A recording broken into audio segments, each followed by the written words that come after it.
Hi, scholars. It's Wednesday, so we'll continue our reading of the Book Thief. We are on the Aryan Shopkeeper.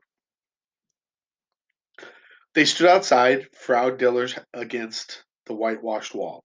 A piece of candy was in Lisa Meminger's mouth. The sun was in her eyes. Despite these difficulties, she was still able to speak and argue. Another conversation between Rudy and Liesel. Hurry up, Samich. That's 10 already. It's not, it's only 8. I've got 2 to go. Well, hurry up then. I told you we should have gotten a knife and sawn it in half. Come on, that's 2. All right, here, and don't swallow it. Do I look like an idiot? This is great, isn't it? It sure is, Samich.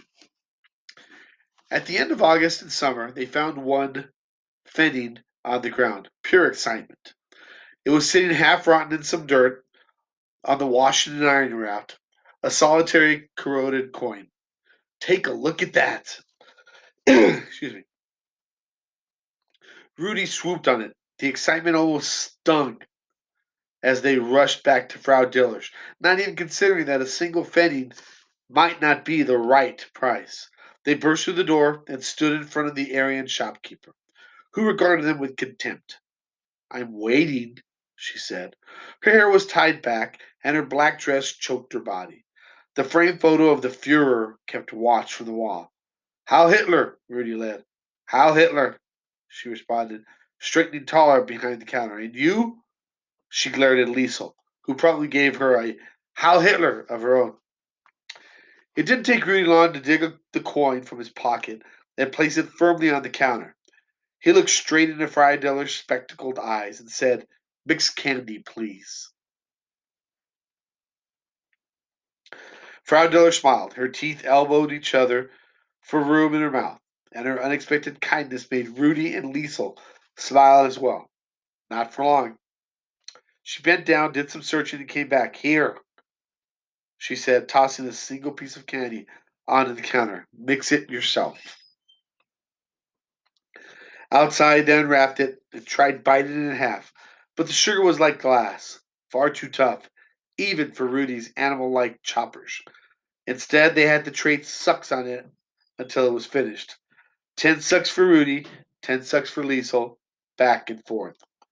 This, Rudy announced at one point, with a candy toothed grin, is the good life. And Liesel didn't disagree. By the time they were finished, both their mouths were an exaggerated red. And as they walked home, they reminded each other to keep their eyes peeled in case they found another coin. Naturally, they found nothing. No one could be that lucky twice in one year, let alone a single afternoon. Still, with red tongues and teeth, they walked down Himmel Street, happily searching the ground as they went. The day had been a great one, and Nazi Germany was a wondrous place. The struggler continued. We move forward now to a cold night struggle. We'll let the book thief catch up later. It was November 3rd, and the floor of the train held onto his feet. In front of him, he read from the copy of Mein Kampf, his savior. Sweat was swimming out of his hands. Finger marks clutched the book.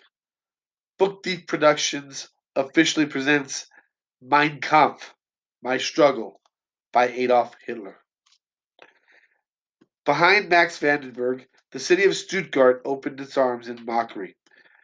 He was not welcome there, and he tried not to look back as the stale bread disintegrated in his stomach. A few times he shifted again and watched the lights become only a handful and then disappear altogether. Look proud, he advised himself. You cannot look afraid. Read the book. Smile at it. It's a great book. The greatest book you've ever read. Ignore that woman on the other side. She's asleep now anyway. Come on, Max. You're only a few hours away. As it had turned out, the promised return visit in the room of darkness didn't take days. It had taken a week and a half. Then another week till the next, and another, until he lost all sense of the passing of days and hours. He was relocated once more to another small storage room, where there was more light, more visits, and more food. Time, however, was running out. I'm leaving soon, his friend Walter Kugler told him. You know how it is. The army. I'm sorry, Walter. Walter Kugler, Max's friend from childhood, placed his hand on the Jew's shoulder. Could be worse. He looked his friend in the Jewish eyes. I could be you. That was their last meeting. A final package was left in the corner, and this time there was a ticket. Walter opened Mein Kampf and slid it inside. Next to the map he'd brought with the book itself. Page 13, he spelled. For luck, yes? For luck. And the two of them embraced. When the door shut, Max opened the book and examined the ticket. Stuttgart to Munich to Pacing. It left in 2 days, in the night, just in time to make the last connection. From there he would walk. The map was already in his head, folded in quarters. The key was still taped to the inside cover. He sat for half an hour before stepping toward the bag and opening it. Apart from food, a few other items sat inside. The extra contents of Walter Kugler's gift. One small razor, a spoon, closest thing to a mirror, shaving cream, a pair of scissors. When he left, the storeroom was empty but for the floor. Goodbye, he whispered. The last thing Max saw was a small mound of hair sitting casually against the wall.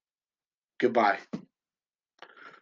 With a clean shaven face and lopsided yet neatly combed hair, he had walked out of that building a new man. In fact, he walked out German.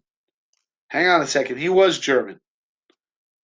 Or more to the point, he had been.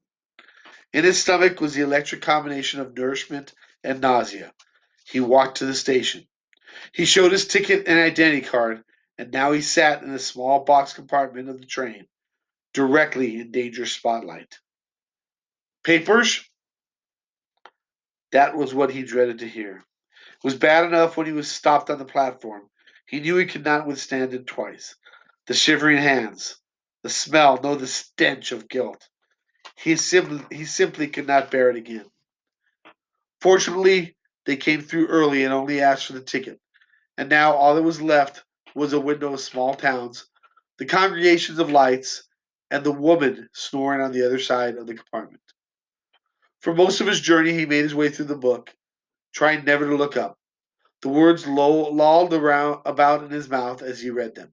Strangely, as he turned the pages and progressed through the chapters, it was only two words he ever tasted: Mein Kampf, my struggle. The title over and over again as the train prattled on from one German town to the next. Mein Kampf, of all things to save him. So that's today's reading, and we'll talk to you again on Thursday.